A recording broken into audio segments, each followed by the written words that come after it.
Hello दोस्तों, नमस्कार। स्वागत है आप सभी का राहुल सर एक नई शुरुआत के ऑनलाइन प्लेटफॉर्म पर। हम लोगों ने कल एक से लगभग आपसे 20 क्वेश्चन सॉल्व किए थे। प्रीवियस ईयर के पेपर हम लोग सॉल्व कर रहे हैं। आज आपका उसके आगे का हम सॉल्व करेंगे। देखिए, हम लोग 2022 की हम थोड़ा सा बात करेंगे। देखिए, हम लोग पेपर कौन सा सॉल्व कर रहे हैं। हम लोग पीसीएस 2022, ठीक है। हम लोग पेपर सॉल्व कर रहे हैं किसका भैया? हम लोग पीसीएस 2022 का पेपर सॉल्व कर रहे हैं, ठीक है। जिसमें से कल हम लोगों ने 1 से 20 क्वेश्चन तक सॉल्व किया था, ठीक है। 1 से 20 क्वेश्चन तक सॉल्व किया था। फुल डिटेल में व्याख्या हम लोगों ने किया था, फुल एनालिसिस किया था, मजा भी आया होगा, ठीक है।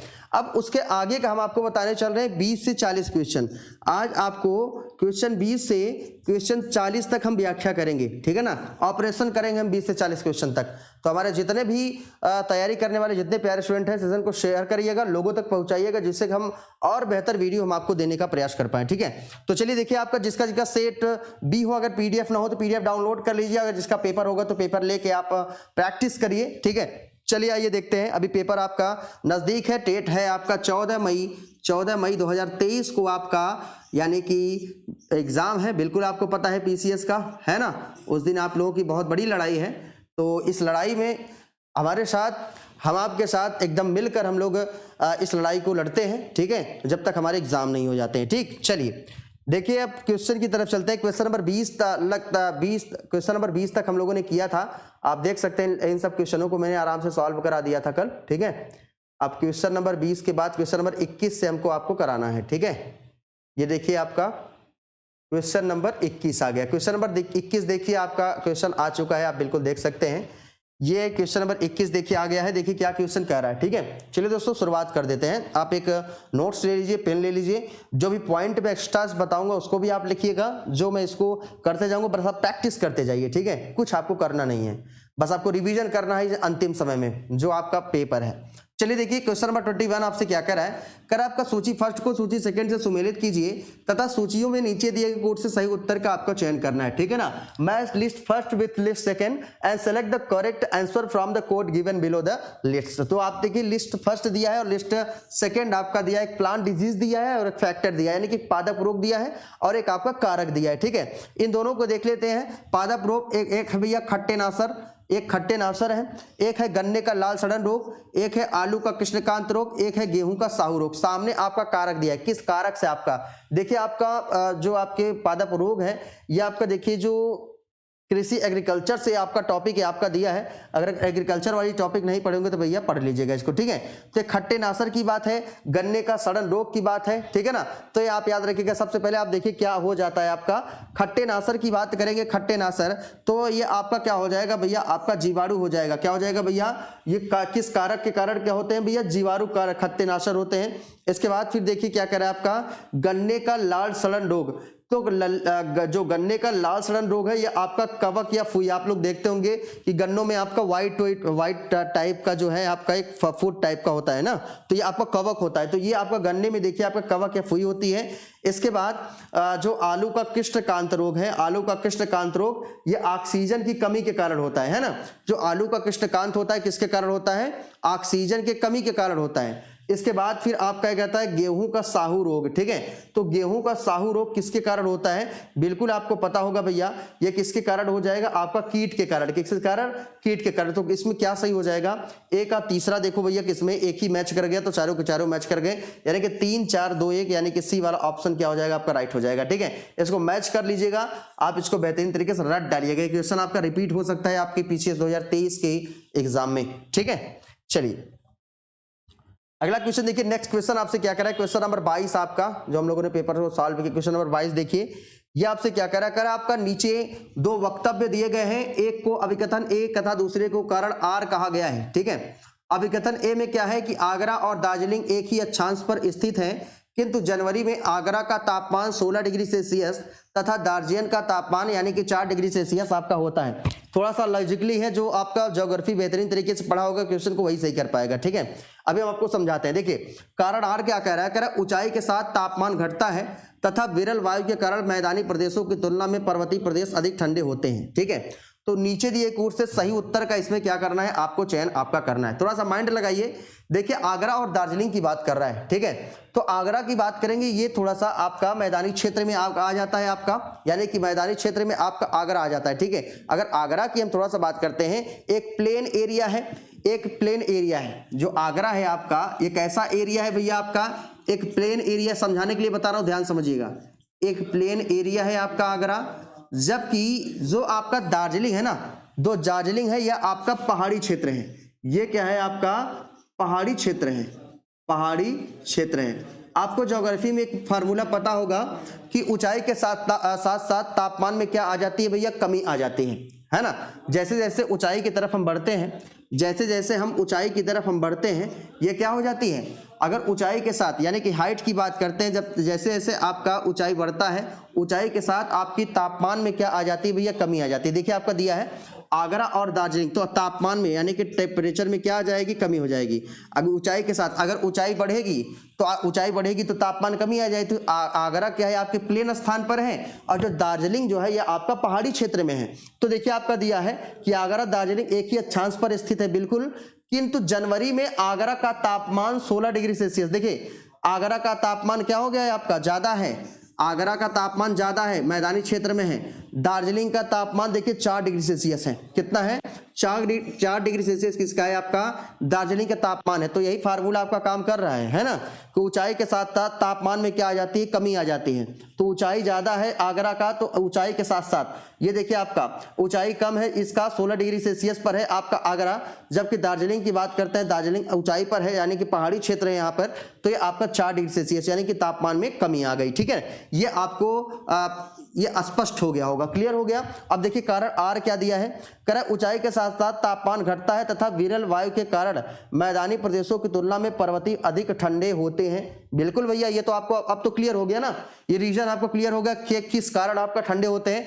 तो ए आर देखो भैया, इसमें दोनों सही लग रहा है ना, ये भी सही हो जाएगा, ये भी सही हो, थोड़ा लॉजिकली था, लेकिन अगर इतना आप करते तो कर जाते, 100% है। थोड़ा सा माइंड लगाते, कुछ था नहीं। अगर आप बेसिक से शुरुआत से अगर आप ज्योग्राफी पढ़े होंगे तो बिल्कुल आप सही कर जाएंगे, ठीक है। तो ए आर दोनों सही है, तो बिल्कुल देखिए भैया ये आपका डी वाला ऑप्शन सही हो जाएगा। ए आर दोनों सही है, आर ए की सही व्याख्या है ना, आर ए की क्या है, सही व्याख्या है। या व्याख्या का मतलब समझ रहे हैं कि आगरा और दार्जिलिंग एक ही अक्षांश पर स्थित है।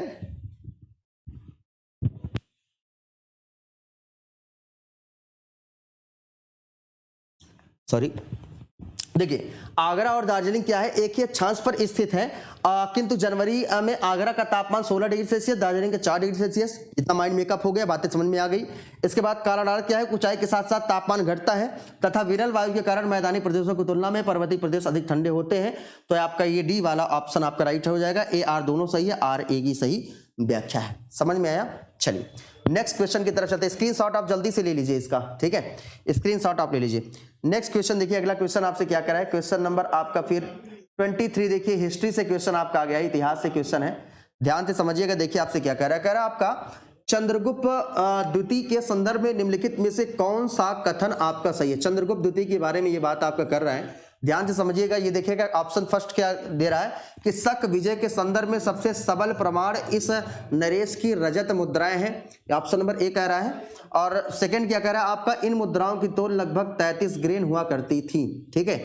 नीचे दिए गए कूट से सही उत्तर का आपको चयन करना है। देखिए इतिहास आपको अच्छे से पढ़ना पड़ेगा, हिस्ट्री जो है आपको बेहतर तरीके से, आप जब तक नहीं पढ़ते हैं तो इतिहास के क्वेश्चन आपके ऐसे सही नहीं होंगे, ठीक है। तो इसमें देखिएगा, अगर थोड़ा सा बात करेंगे, ये आपका बिल्कुल शक विजय के संदर्भ में सबसे सबल प्रमाण नरेश की मुद्राएं हैं आपकी, बिल्कुल भैया, ये आपको बिल्कुल ये सब चीजें तो आपको पता होगा, है ना, ये सब चीजें आपको क्या होगा भैया, ये आपको पता है कि शक विजय के संदर्भ में सबसे सबल मुद्राएं इस नरेश की क्या थी, रजत मुद्राएं थी, बिल्कुल ये सही बात है। इसके बाद देखिएगा इन मुद्राओं की तौल लगभग 33 ग्रेन हुआ करती थी, तो बिल्कुल 32 से 35 ग्रेन, यानी कि 32 से 35 ग्रेन हुआ करती थी, ठीक है ना। तो उसी समय कनिष्क का शासन आया था, तो आप लोग बिल्कुल पता है उसी समय, और कनिष्क के शासन में ही स्वर्ण मुद्राएं आपकी चलाई गई थी सबसे पहले, है ना। तो ये आपका 32 से 35, देखिए इन मुद्राओं के तौल लगभग आपका 33 ग्रेन हुआ करती, यानी कि 32 से 35 नियर अबाउट, आपका हुआ करती है। तो भैया आपका दोनों ये आपका सही है, तो आपका ए और 2 यानी कि बी वाला ऑप्शन क्या हो जाएगा, आपका राइट हो जाएगा। देखिए अगर चंद्रगुप्त द्वितीय की बात कर रहा है, अच्छा बताना ये गुप्त वंश की बात है, तो गुप्त वंश यानी कि गुप्त साम्राज्य, ठीक है ना, गुप्त वंश की बात कर रहा है। गुप्त वंश की आपका संस्थापक आपका कौन था, ठीक है ना, तो बिल्कुल आपको पता है गुप्त वंश की जो स्थापना आपका किया था, गुप्त साम्राज्य की स्थापना, आप बिल्कुल देखिएगा कि गुप्त साम्राज्य की स्थापना किसने किया था, ये पॉइंट आप नोट कर लीजिएगा, ठीक है। गुप्त साम्राज्य की स्थापना, ये गुप्त साम्राज्य की स्थापना किसने किया था, आपका श्रीगुप्त ने किया था। ये देखिए पीसीएस में क्वेश्चन 2017 वाले क्वेश्चन पेपर में आपका ये क्वेश्चन था कि गुप्त साम्राज्य की स्थापना किसने किया था, भैया आपका श्रीगुप्त ने आपका गुप्त साम्राज्य की इन्होंने क्या किया था भैया, स्थापना आपका किया था, ठीक है, ये आपको पता होगा। इसके बाद गुप्त वंश की अगर थोड़ा सा बात करेंगे, ये आपका 240 से 550 तक आपका कार्यकाल रहा है, 240 से 550 तक आपका क्या है कार्यकाल आपका गुप्त वंश का रहा है। हो सकता है मैच करने के लिए ये भी आपसे दे दे, ठीक है, तो ये आप जरूर से जरूर क्या करेंगे, याद कर ले जाएंगे। अगला क्वेश्चन देखिए, नेक्स्ट क्वेश्चन आपसे क्या करा है, स्क्रीनशॉट ले लीजिए जल्दी से।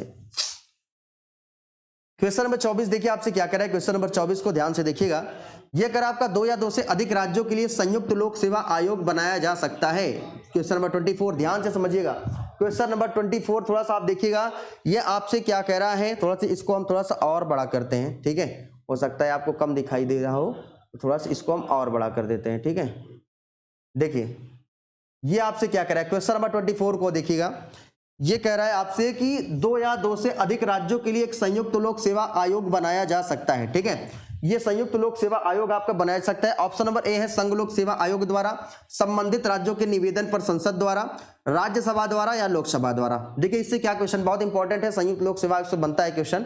तो देखिए अगर 2 या 2 से अधिक राज्यों के लिए संयुक्त लोक सेवा आयोग आपका बनाया जाएगा, तो संघ लोक सेवा आयोग से तो बनाया नहीं जाएगा, राज्यसभा द्वारा भी नहीं बनेगा, लोकसभा द्वारा भी नहीं बनेगा, तो बनेगा किसके द्वारा, बनेगा संबंधित राज्यों के निवेदन पर संसद द्वारा, ठीक है, बी वाला ऑप्शन आपका राइट हो जाएगा।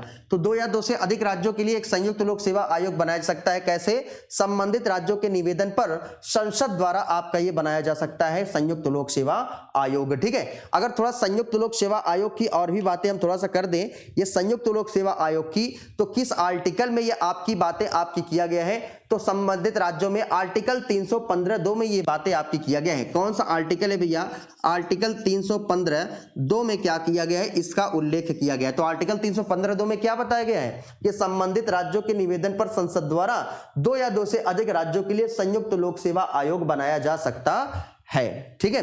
तो इसमें देखता है एक चीज है आपका संघ लोक सेवा आयोग, एक देखिएगा संघ लोक सेवा आयोग की हम थोड़ा सा बात कर देते हैं। संघ लोक सेवा आयोग, संघ लोक सेवा आयोग, ठीक है।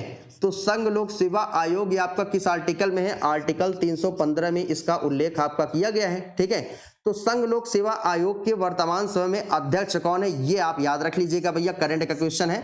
तो डॉक्टर मनोज सोनी की हम थोड़ा सा बात करेंगे, डॉक्टर मनोज सोनी, ठीक है, डॉक्टर मनोज सोनी, ये क्या है, यूपीएससी के वर्तमान समय में आपके अध्यक्ष हैं। ये भी आप क्या क्वेश्चन को याद कर लीजिएगा, ठीक है। इतने क्वेश्चन आपके बनते हैं। और हाँ, किस भाग में है संघ लोक सेवा आयोग, आपका भाग 14 में, ये आप याद रखिएगा किस भाग में है, तो भाग 14 में क्या किया गया, इसका उल्लेख है। जितना डिस्क्राइब कर रहा हूं भैया, इतना आप अगर पढ़ ले जाओगे 100% मैं कहता हूं, एक महीने की क्वेश्चन में आप लगभग 60 से 70% क्वेश्चन करके चले आएंगे, यानी कि आप क्वालिफाई कर जाएंगे, ठीक है। तो आप इतना पढ़ते रहिए, प्रैक्टिस करते रहिए। यूपी स्पेशल करंट अगर आपके पास बुक ना हो तो आप हमारी वीडियो को देखते रहिए, और बुक अगर हो तो रिवीजन आप करते रहिए, ठीक है। चलिए अगला क्वेश्चन देखिए, नेक्स्ट क्वेश्चन आपसे क्या कह रहा है, क्वेश्चन नंबर 25 देखिए। हमेशा दिवस से क्वेश्चन आपसे आ जाता है, दिवस से क्वेश्चन देखिए आपसे क्या पूछ रहा है, कह रहा है सूची फर्स्ट को सूची सेकंड से सुमेलित कीजिए तथा सूचियों के नीचे दिए गए कुछ से सही उत्तर का आपका चयन करना है। सूची फर्स्ट है, सूची सेकंड है, ये आपका दिवस दिया है और ये आपका घटना या अवसर दिया है, ठीक है। तो 18 अप्रैल है, 22 मई है, जुलाई है, आपका 5 दिसंबर। देखिए अब थोड़ा सा हम बात करना चाहते हैं, ये आपका 29 जुलाई को देखिएगा आपका क्या मनाया जाता है, अंतरराष्ट्रीय बाघ दिवस मनाया जाता है। याद देखो, 1-2 आपको याद रहेगा तो आप मैच कर लेना थोड़ा सा।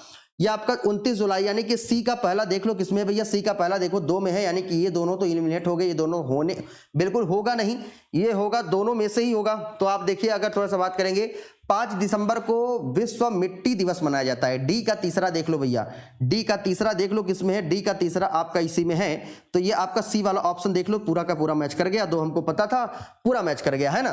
तो देखो अगर बात करेंगे ए का दूसरा आप देख लो हो जाएगा, यानी कि 18 अप्रैल को विश्व विरासत दिवस आपका मनाया जाता है, ठीक है। इसके बाद आपका जो 22 मई है इसको अंतर्राष्ट्रीय जैव विविधता दिवस आपका मनाया जाता है, ठीक है।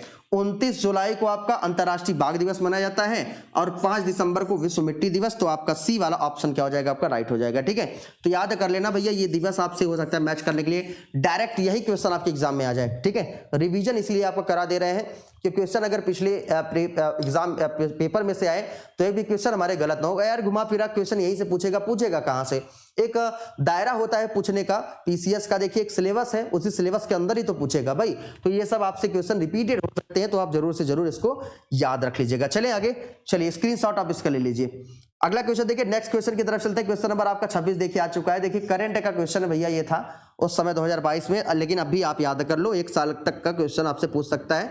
पिछली बार देखिए 2020-21 का बजट पूछा था, पिछली बार अगर पीसीएस की बात करेंगे तो 2020-21 का बजट पूछा था। तो ये क्वेश्चन आप अभी तो एक ही साल का है तो इसको भी याद रखना। ये क्या कर रहा है, अप्रैल 2022 में दिए गए इंडिया स्मार्ट सिटी अवार्ड प्रतियोगिता 2020 के संदर्भ में सूची फर्स्ट को सेकंड से सुमेलित कीजिए तथा सूचियों के नीचे दिए गए कूट से सही उत्तर का चयन करिए। सूची फर्स्ट दिया है आपका, श्रेणी दिया है किस श्रेणी में, और ये आपका नगर दिया है, कौन सा नगर किस श्रेणी में आपका है स्मार्ट सिटी प्रतियोगिता 2020 में आपका अवार्ड जीता है, ठीक है। तो बिल्कुल बताइए भैया ये आपका कौन सा शहर हो जाएगा। संस्कृत दिया है, शासन दिया है, सामाजिक पहलू दिया है, नगरी दिया है। कूट के माध्यम से क्या करना है, इसको आपको मैच करना है, कूट के माध्यम से क्या करना है, इसको सही करना है। तो देखिए संस्कृत की बात करेंगे तो संस्कृत आपका तुरंत कहां पर चला जाएगा भैया, इंदौर आ जाएगा, यानी कि ए का दूसरा हो जाएगा। तो देख लो भैया ए का दूसरा, फिर ये दोनों एलिमिनेट हो गए, ये दोनों तो होंगे नहीं, ये दोनों तो बिल्कुल नहीं होंगे, इसी दोनों में से होंगे, ठीक है। अब एक पता हो गया तो भैया दोनों में एक मतलब सही होने की संभावनाएं ज्यादा हो जाते हैं। अब देखना अगर हम थोड़ा सा बात करेंगे शासन की बात, तो जो आपका शासन है आपका कौन सा है, शासन की बात करेंगे तो आपका चला आएगा कौन सा, आपका बड़ोदरा। कौन सा, बड़ोदरा, बी का पहला। तो देखो भैया बी का पहला, ये दोनों मैच कर गया। ये देखिए दोनों आपका इसमें भी है, ए वाले में भी है, बी वाले में भी है, बड़ा खतरा है, दोनों में से कोई भी सही हो सकता है। अब अगर सामाजिक पहलू की अगर सही हो गया, तीसरा सही हो जाएगा सभी। तो सामाजिक पहलू की बात करेंगे ये आपका तिरुपति हो जाएगा, सामाजिक पहलू आपका तिरुपति हो जाएगा। सी का चौथा, तो सी का चौथा आपका देखिए आपका भैया ये इसमें हो गया, तो यही बी वाला ऑप्शन बिल्कुल यही राइट हो गया आपका, ठीक है। अब नगरी पर्यावरण आपका क्या हो जाएगा, भोपाल हो गया। तो ये आपका 2 1 4 3, ये बी वाला ऑप्शन क्या हो जाएगा, राइट हो जाएगा, है ना, 2 1 4 3। समझ में आया। जो संस्कृत है याद करिए हमारे साथ, देखिए प्रैक्टिस करने का मतलब मैं आपको रटा रहा हूं, 14 आपका जो 14 तारीख पेपर है मैं आपको रटाऊंगा बढ़िया से, बस हमारे साथ आप लगे रहिए, ठीक है। अगर संस्कृत की बात करते हैं, संस्कृत में जो आपका विजेता नगर कौन है आपका स्मार्ट सिटी में, इंदौर आपका। शासन की बात करेगा तो कहां चले जाएंगे, बड़ोदरा। इसके बाद सामाजिक पहलू की बात करेंगे तो आप तिरुपति याद कर लीजिएगा। इसके बाद नगरी पर्यावरण की बात करेगा तो भोपाल आप याद कर लीजिएगा, ठीक है। तो बी वाला ऑप्शन आपका राइट हो जाएगा, ठीक। चलिए अगला क्वेश्चन देखिए, अगला क्वेश्चन देखिए क्वेश्चन नंबर 27, बहुत ही इजीली क्वेश्चन था ये तो सभी लोग भैया इस क्वेश्चन का जवाब दे ले जाएंगे, मुझे बिल्कुल पता है। आप देखिए क्वेश्चन नंबर 27 आपसे क्या कर रहा है, ठीक है। कह रहा भारत में सौर ऊर्जा द्वारा संचालित पहला हवाई अड्डा कौन सा, ये क्वेश्चन आपसे एग्जाम में पुटअप कर सकता है, इंपॉर्टेंट है।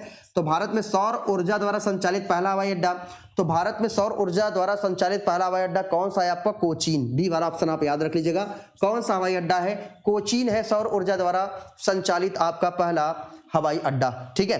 क्वेश्चन नंबर हम फिर आ जाते हैं 28 की तरफ। देखिए 28 क्वेश्चन आपसे क्या कह रहा है, ये कह रहा है भैया मार्च 2022 में प्यूर्टो रिको में आयोजित मिस वर्ल्ड 2021 की विजेता निम्नलिखित में से कौन थी। तो मिस वर्ल्ड 2021 की विजेता निम्नलिखित में से कौन थी भैया, याद कर लेना। इनका नाम क्या है भैया, कैरोलिना वेलाविस्का।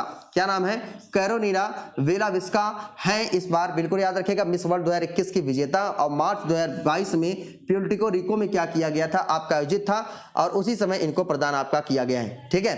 तो एक पॉइंट आप और याद कर लीजिएगा। अगर थोड़ा सा बात करते हैं मिसेज वर्ल्ड की, मिसेज वर्ल्ड 2022, ठीक है। मिसेज वर्ल्ड देखिए 2022 कौन है, मिसेज वर्ल्ड 2022 कौन है आपका, तो सरगम कौशल को आप याद रखिएगा, सरगम कौशल। करंट का क्वेश्चन है भैया, करंट का क्वेश्चन है, ये भी आप याद रखिएगा कि मिसेज वर्ल्ड 2022 सरगम कौशल, ठीक है। ये भी आप क्वेश्चन को साथ में याद रखेंगे। इस बार पिछली बार ये पूछा था तो इस बार आपसे ये पूछ लेगा, तो ऐसे भी याद रखिएगा, ठीक है। चलिए क्वेश्चन नंबर 29 देखिए आपसे क्या कह रहा है भाई, करें आपका एलबीएस एक वित्तीय समावेशन के लिए भारत सरकार द्वारा उठाए गए आर्थिक उपायों में से एक है। इस परिप्रेक्ष्य में एलबीएस क्या है? देखो भैया, एलबीएस की हम थोड़ा सा बात करते हैं। एलबीएस देखिएगा, जब मोरारजी देसाई की गवर्नमेंट थी, उस मोरारजी देसाई के गवर्नमेंट में ये आपके भारत सरकार द्वारा एक आर्थिक उपाय के लिए एक कार्यक्रम लगाया गया था। जो एलबीएस था, ये एलबीएस क्या था? एक अग्रणी बैंकिंग योजना थी। ये क्या थी? यानी कि बैंकों के राष्ट्रीयकरण से संबंधित आपकी एक योजना थी जिसका नाम था अग्रणी बैंकिंग योजना। ठीक है, तो इसी से आपका संबंधित था। पुराना क्वेश्चन था इकोनॉमिक्स से, लेकिन आप बी वाला ऑप्शन राइट कर लीजिएगा। एलबीएस ही है, अग्रणी बैंकिंग योजना, यानी कि आप समझ रहे हैं। ठीक है ना, चलिए, लीडिंग बैंकिंग स्कीम, एलबीएस इसी को बोलते हैं। ठीक है, चलिए अगला क्वेश्चन देखिए। क्वेश्चन नंबर आपका 30 आ चुका है। क्वेश्चन नंबर 30 तेजी के साथ हम लोग प्रैक्टिस कर रहे हैं, बेहतरीन तरीके से, मजा आ रहा होगा, है ना। बस याद करते चलिए, प्रैक्टिस करते चलिए, रटना बिल्कुल नहीं है। डेली ऐसे प्रैक्टिस करते रहिए, एग्जाम में इस क्वेश्चन आ जाएगा, छप के आ जाएगा, तुरंत टिक करके चले जाएंगे। ठीक है, देखिए क्या कह रहा है आपका क्वेश्चन नंबर 30 आपका कह रहा है आपका बेसिलस हीमोफिलस इन्फ्लुएंजा, ये कारक है, किसका कारक है भैया? तो बिल्कुल ये आप याद रखेगा, ये बेसिलस हीमोफिलस इन्फ्लुएंजा जो आपका कारक है, ये आपका छोटे बच्चों में मेनिंजाइटिस मस्तिष्क ज्वर के स्वरूप का है। ठीक है, प्रैक्टिस आप करिए, तुरंत आप आंसर कर लिया कि जी देखो मेरा कौन सा सही है, कि मैं इस समय किस पोजीशन पे हूं। ठीक है, ये आपका टेस्ट सीरीज आपका चल रहा है, टेस्ट पेपर है आपका, इसको सॉल्व करिए। ठीक है, तो ये आपका बेसिलस हीमोफिलस इन्फ्लुएंजा जो कारक है छोटे बच्चों में मेनिंजाइटिस मस्तिष्क ज्वर के एक स्वरूप का है, ये बी वाला ऑप्शन आपका राइट हो जाएगा। तो बेसिलस हीमोफिलस इन्फ्लुएंजा इसी का आपका कारक है, बी वाला ऑप्शंस क्या हो जाएंगे आपके? राइट हो जाएंगे। ठीक है, चलिए अगला क्वेश्चन देखिए भैया। नेक्स्ट क्वेश्चन आपसे क्या करा है? क्वेश्चन नंबर आपका 31, क्वेश्चन नंबर 31 देख लीजिए। ये अगर आपका निम्नलिखित पर्वत श्रृंखलाओं में से कौन सी हिमालय पर्वत श्रेणी में अवस्थित है? तो हिमालय पर्वत श्रेणी में भैया आपका देखिए, हिमालय पर्वत श्रेणी में तो अन्नामलाई तो नहीं है, सिरुमाली नहीं, तो बिल्कुल ये दोनों कट गए। तो भैया यही दोनों बचे हैं आपके। कौन कौन बचे? चोऊ बचा है, और कौन सा बचा है आपका? लोहत से।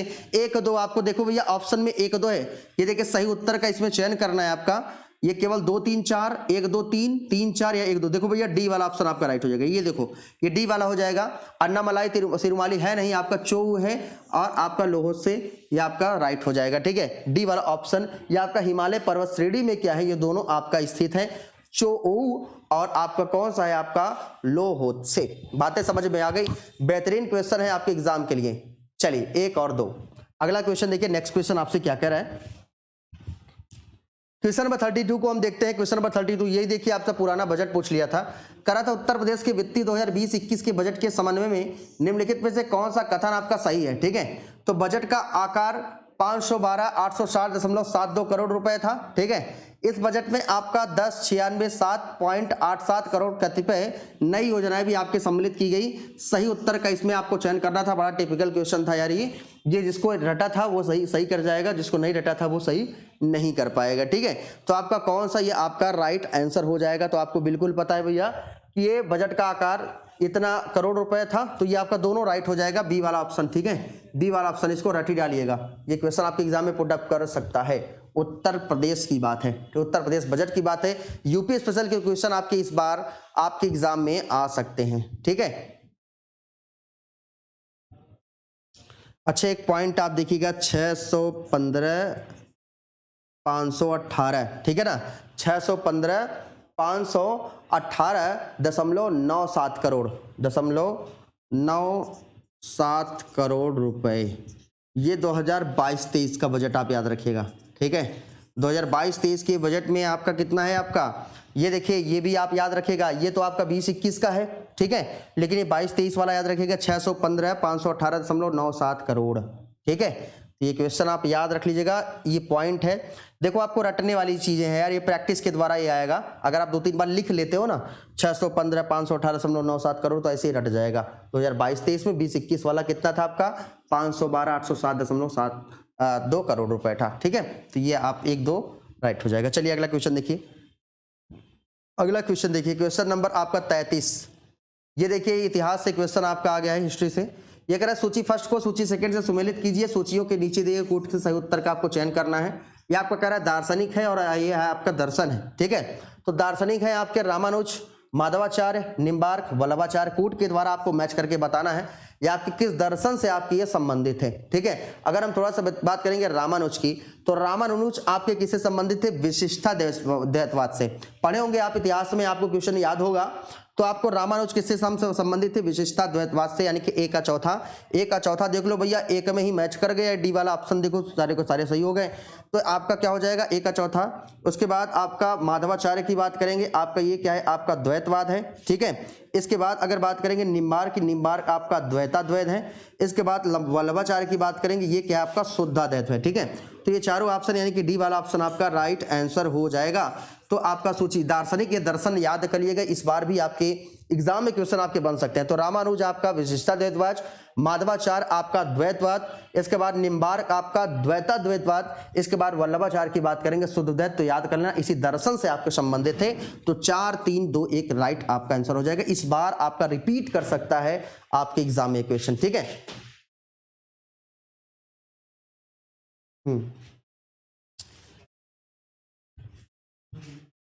चलिए देखिए अगला क्वेश्चन। देखिए क्वेश्चन नंबर 34 क्या कर रहा है, फटाफट क्वेश्चन को हम लोग सॉल्व करते हैं।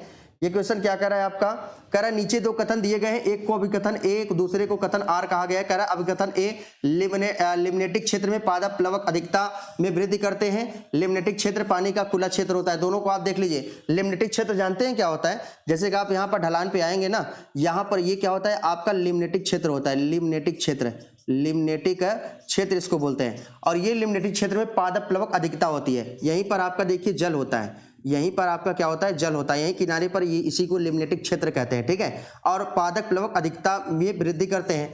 ये आपका देखिए पानी का यहाँ खुला होता है, ये देखिए पानी यहाँ से कोने से क्या होता है, खुला होता है। तो दोनों आपके राइट हो सकते हैं भैया, क्योंकि ये देखिए इसी को लिम्नेटिक क्षेत्र कहते हैं। तो पादप प्लवक अधिकता में वृद्धि करते हैं और लिम्नेटिक क्षेत्र पानी का खुला क्षेत्र होता है। कथन आर दोनों सही है भैया।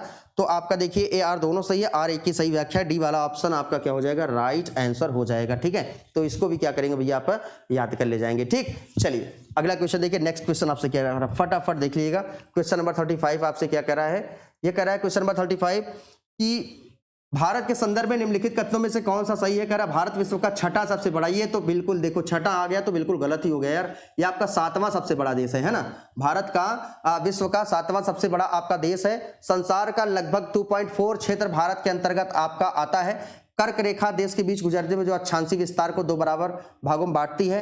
भारत पूरी तरह से उष्णकटिबंधीय क्षेत्र में स्थित है। नीचे देखो में सही उत्तर का आपको चयन करना है। देखिए भारत, देखिए अगर थोड़ा सा बात करेंगे भारत छठा सबसे बड़ा, तो ये भी आपका गलत हो जाएगा भैया। 2.4% क्षेत्र अंतर्गत है, ये आपका सही हो जाएगा। ठीक है, और कर्क रेखा ये आपका 2.4 क्षेत्र भारत के अंतर्गत आपका आता है। 35 वाला 35 का आप देख लीजिएगा। इसके बाद हाँ 2.4 के अंतर्गत आता है। तो 2 और 3 इसमें देखिए आपका कौन सा सही है, ए वाला ऑप्शन आपका राइट हो जाएगा। 2 और 3 यानी कि संसार का लगभग और आपका कर्क रेखा देश के बीच गुजरती है, अक्षांशीय विस्तार को 2 बराबर भागों में काटती है। आपका 2 3 आपका राइट हो जाएगा। चौथा क्यों गलत हो जाएगा मैं आपको बता दे रहा हूँ। भारत पूरी तरह से उष्णकटिबंधीय क्षेत्र में स्थित नहीं है। भारत पूरी तरह से नहीं है उष्णकटिबंधीय के साथ साथ आपका शीतोष्णकटिबंधीय है, क्योंकि उत्तरी क्षेत्र में क्या होता है, जहां पर जम्मू कश्मीर के क्षेत्र हैं वहां पर देखिए बर्फीले क्षेत्र हैं, तो शीतोष्णकटिबंधीय में भी आपका आ जाता है। तो ये पूरी तरह से आपका दिया है, तो पूरी तरह आपका बिल्कुल गलत हो जाएगा भैया। तो ये भी गलत है। तो 2 3 आपका राइट आंसर हो जाएगा, ये और ये। ठीक है, चलिए अगला क्वेश्चन देखिए फटाक से जल्दी से देखिए। क्वेश्चन नंबर 36 की तरफ हम लोग आ चुके हैं। ये आपसे क्या कर रहा है, आपका उत्तर प्रदेश में निम्नलिखित में से कौन सा वन्यजीव अभ्यारण्य 1975 में स्थापित किया गया था। 1975 में जो स्थापित किया गया था, कौन सा आपका कतरनिया घाट, कौन सा था भैया, कतरनिया घाट आपका ये वन्यजीव अभ्यारण्य 1975 में स्थापित किया गया था। रट डालिएगा।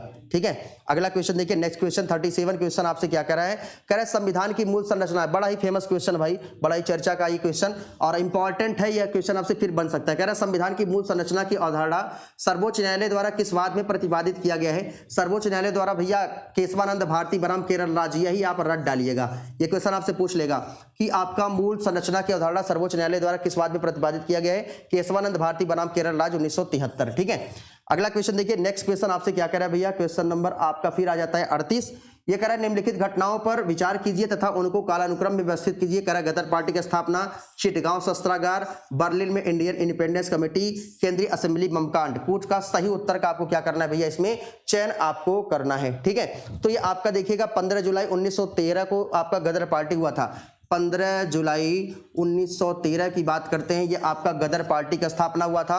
और चिट शस्त्रागार गांव की बात करते हैं, ये 18 अगस्त 1930 की बात है, ये 18 अगस्त 1930 की ये आपकी बात है, ठीक है, चिटगांव वाला। इसके बाद बर्लिन में इंडियन इंडिपेंडेंट कमेटी की स्थापना की थोड़ा सा बात करेंगे, ये आपका 1914 है, ये 1914 में आपका हुआ था, ठीक है।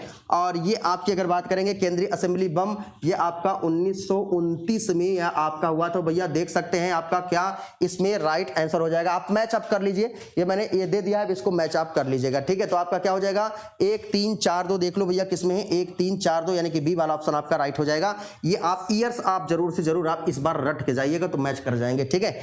एग्जाम में क्वेश्चन आपका सही हो जाएगा। चलिए क्वेश्चन नंबर 39 देखिए क्या कह रहा है आपसे, फटाफट देखिएगा, इसको भी मैच कर जाओगे भैया, बड़ा इजीली क्वेश्चन था और जो नहीं पढ़ा है उसके लिए टफ होगा, लेकिन इजीली क्वेश्चन है। देखिए क्या कर रहा है आपका, सूची फर्स्ट को सेकंड से सुमेलित कीजिए, नीचे देखिए सही उत्तर का चयन करिए, फर्स्ट है सेकंड है, ये व्यक्ति है, ये संबद्धता संबंध है। ये कह रहा है MS स्वामीनाथन, LK झा, वर्गीज कुरियन या मोरारजी देसाई। जैसे ही MS स्वामीनाथन की बात आएगा तुरंत हरित क्रांति की तरफ हम चले जाएंगे। ये तीसरा वाला वर्गीज कुरियन आपका दुग्ध उत्पादन आपका राइट हो जाएगा। देखिए ए का तीसरा किसमें हो गया भैया, ए का तीसरा थोड़ा सा देख लीजिए, ए का तीसरा देख लेना किसमें है आपका, सी वाले में आपका है ए का तीसरा, और बी का क्या हो जाएगा आपका, बी का एक भैया चौथा है, इसके बाद आपका सी का दूसरा है और डी का आपका पहला है, यानी कि सी वाला ऑप्शन आपका क्या हो जाएगा राइट हो जाएगा। इसको आप मैच कर लीजिएगा, ठीक है। चलिए लास्ट क्वेश्चन है, एक बार देख लीजिए फटाक से जल्दी से, क्वेश्चन नंबर आपका फिर आ जाता है 40, लास्ट क्वेश्चन है, देख लीजिए।